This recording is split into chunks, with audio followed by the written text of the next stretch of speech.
One of the things that you can also do inside of Google Data Studio is bring in shapes and then work around with shapes.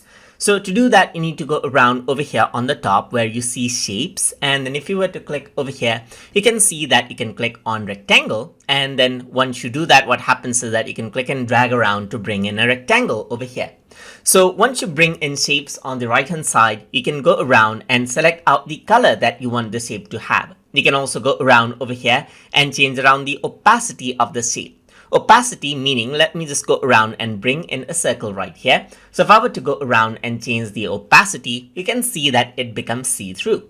You can also go around over here and add in a border color over here. So you can go around over here, increase out the size of the border over here and work around with solid and turn it into dash, into dotted right here, or you can make it double over here as well. So it's a double line over here.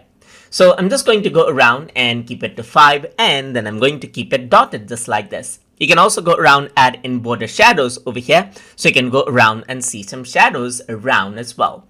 You can also go around and then make it transparent right here. And this is what you have, as you can see. So these are the settings that you can change, and same goes for the rectangle as well. So you can go around, add in some border shadows right here, increase the size and then turn it into dash or so forth, as you can see. But I'm just going to go around and choose around a color. So change around the like corner over here as well to make it more smooth right here. And you can choose around the line over here as well. And that is how you can work around with shapes inside of Google Data Studio. So I hope you guys learned something as always.